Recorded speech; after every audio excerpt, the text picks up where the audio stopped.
Mackenzie Johnston with Tri-State Livestock News, bringing you discussions concerning fair cattle markets.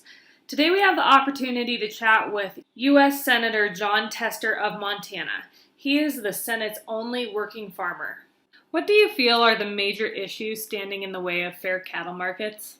There's many, but I would say the biggest issue facing our cattle producers today is probably the consolidation in the marketplace. I think that has had significant impact on our cow-calf operators in particular and our small to medium feeders in particular. To a point where I think and that and trade right behind it, by the way. If we don't do something in COVID too, right there, those are the top three. But I think if we to the point where I think if we don't start doing some things proactively about this, it's going to change. It's going to change the way meat in particular, beef in particular, is produced in this country, and I don't think it'll be for the better. I don't think it'll be better for rural America, and I certainly don't think it'll be better for the consumer. And so that's what I would say. I would say consolidation, number one, trade two, COVID three, because COVID will pass. The trade issues and the consolidation in the marketplace are harder to deal with. When you refer to consolidation in the marketplace, I'm guessing you're referring to consolidation within our processing sector. That is correct. That is absolutely 100% correct. So how do we fix that as an industry? Well, there's a couple things that I've advocated for. Number one, I've advocated for the Attorney General to do an investigation into the packers to find out if anything they're doing is illegal. And we haven't heard back from him whether he's going to do that or not, for sure. But what that would do for us, it would tell us if we have adequate laws on the books, or if Congress needs to act to give some more tools out there to make sure that capitalism works, to make sure that supply and demand works. The other things that I've done is I've got a number of bills. One with Senator Grassley that would require large packers to purchase 50% of their cattle on the cash market. And, this gets kind of wonky, Mackenzie. I think you know that. The truth is that the cash market is at about 10 or 15% now, and it can be easily manipulated. And that has impacts on the entire marketplace, futures trading and others. And so I think that if we were to increase, and by the way, there's nothing magical about 50%. It is a number that was picked, and I think if it was at 50%, it'd be very difficult to manipulate. The other things we're doing is I've got a bill to help diversify the meat plants that are state inspected, state facilities, so that they can sell meat across the state lines. So you say, well, what really does that do? Well, in places like South Dakota, North Dakota, Nebraska, Montana, where they're pretty much rural states, it opens up large markets to them of retail customers. I think long-term this could, and I say could, but long-term this could help diversify the market some. And I think that it's a step in the right direction. It would help create jobs in all those states that I just mentioned and others. And it would give new markets for many of the folks that are cow-calf and feeder business. So those are a few. I still think that it's important to have country of origin labeling. I've long supported that, and the reason I've long supported that is because I think if customers are given a choice whether to buy meat from the United States or any other country in the world, they're going to pick U.S. beef. So I think that automatically gives the producers of beef in this country a market advantage. The Justice Department has issued subpoenas to the 4 biggest meat processors, and at the same time, beef processors are claiming economic forces are driving beef prices higher and cattle prices lower. Do you think that these subpoenas are going to yield results that will help the cattle industry reach fair cattle markets? I think the choice. I think if the investigation is done, I'm not going to prejudge what the investigations will come up with.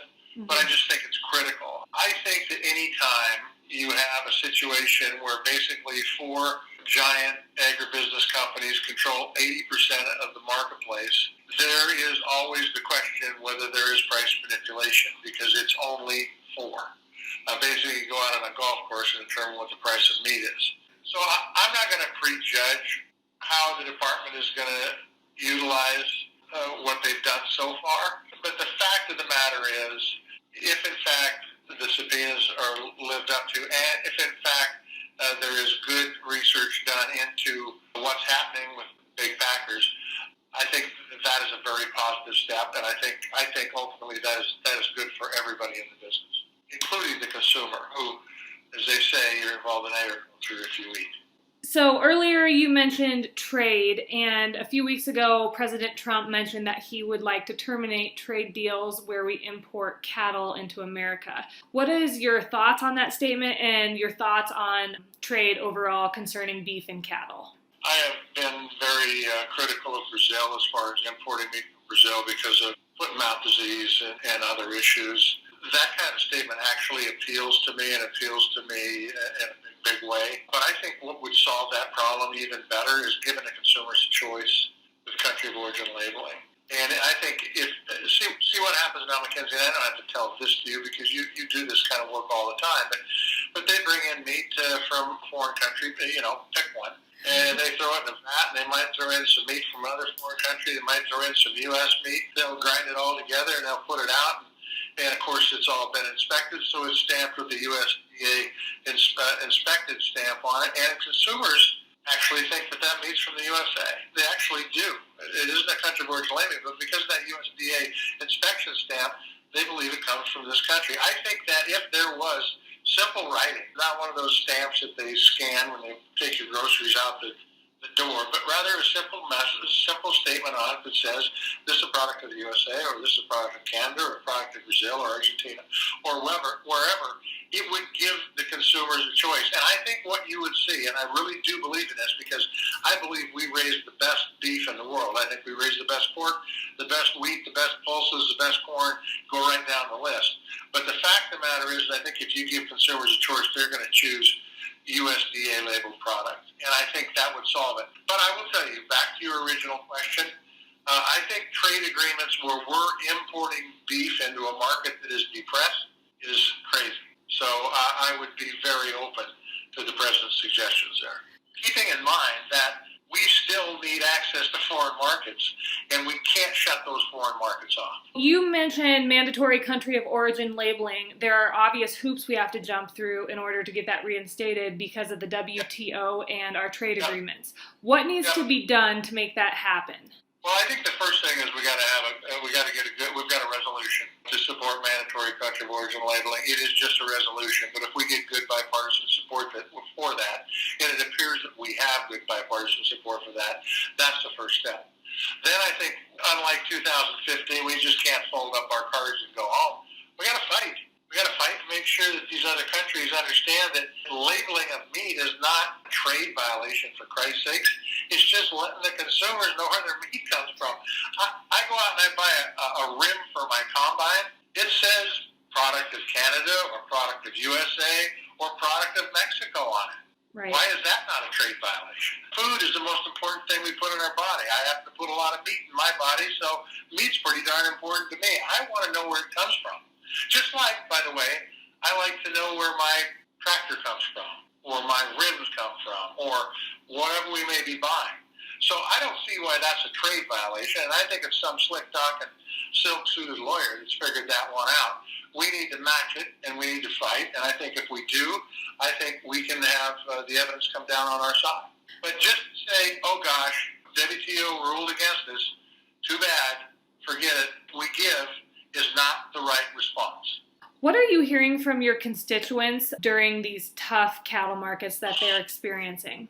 I've been in this for 2+ terms, just 13 years or so, and I will tell you that I've heard more from the cow-calf operators in the last 6 months than I have, actually the last year and a half, than I have any time before. And it started out on trade, and then it went to the COVID, and it went to the what's going on in the packing industry. And I will tell you, I haven't checked these numbers, but I had producers tell me that the cow-calf guys are losing $300 to $500 a head. The small to medium-sized feeders are losing $300 to $500 a head, and the packers are making $2,000 a head. I don't know if those numbers are right, but I bet there's some truth to them. And the fact is, when I have a producer come up to me, which has happened multiple times, that says, we've had this operation for 4 generations, and if things don't change, we're not going to be in business. We're just not going to be in business. And by the way, they need to change sooner rather than later, because time is of the essence. That tends to get my attention, and by the way, that's one of the reasons that Chuck Grassley and I have our bill on cash prices. One of the reasons that we're pushing for the smaller packers to be able to sell across state lines. It's one of the reasons that I've started up the country of origin labeling push again. It's one of the reasons I asked Attorney General Barr to do an investigation. So, I mean, the truth is that I've been hearing from the producers and the feeders, and I think we have a challenge ahead of us that we need to fix. Or, like I said earlier, our food supply chain will change, and I don't think it'll change for the better. Right. So do you feel if we don't get substantial changes within our cattle markets that our industry will end up vertically integrated? Unequivocally, yes. Do you also think that there is a chance that we could price ourselves out of a product at the retail level?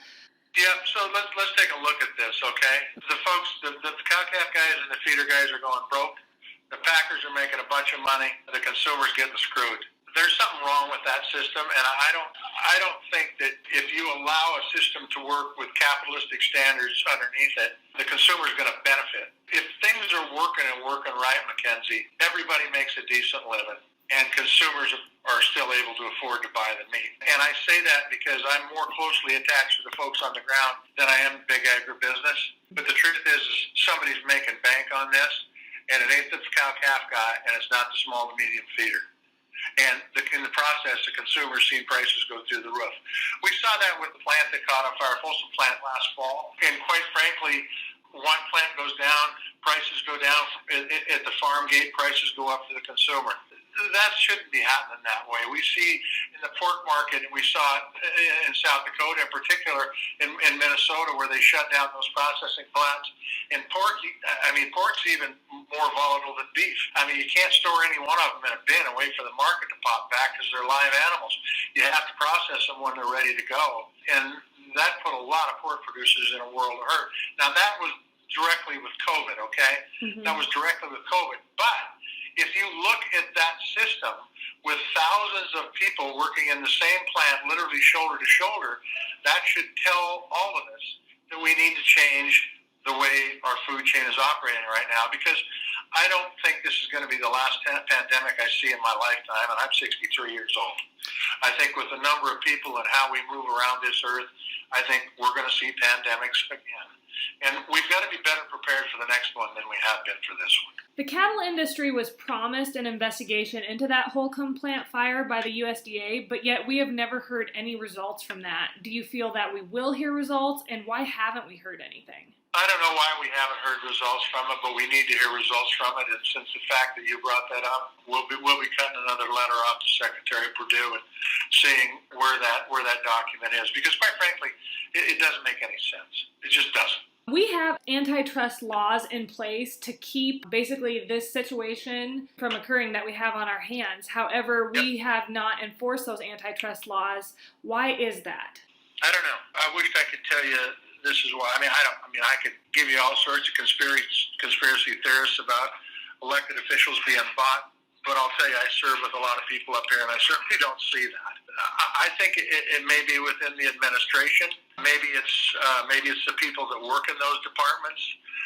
But the truth is we do. We've got the Packers and Stockyards Act, and it should be enforced. And it's one of the reasons why that if Barr does a good investigation, we should have a pretty clear roadmap on where we need to go to fix this problem.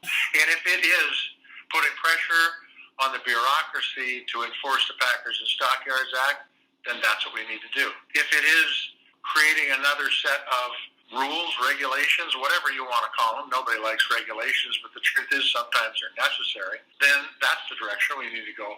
But that's why that investigation is so critically important. If you could sum it up in one sentence, what does the cattle industry need most right now? Fairness in the marketplace. That's all they want. I'm telling you that the folks out there that are working the land, that are either grass-based or raising crops, I'm telling you, most of them know they're never going to be rich.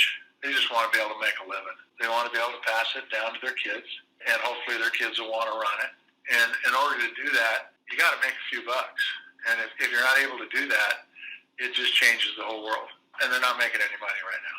Do you have any closing statements you'd like to make before we wrap this up? You brought up a point about vertical integration. I am very, very worried that that the beef industry is heading the same way. I'm also very worried that the grains and all the products we use in agriculture are headed towards that. I'm kind of stuck in the past, if you know what I mean. The good old days probably weren't all that good, but there are some good things about the good old days that were pretty cool. In my little town, we used to have 5 elevators in town, and you used to be able to determine where you want to sell your wheat.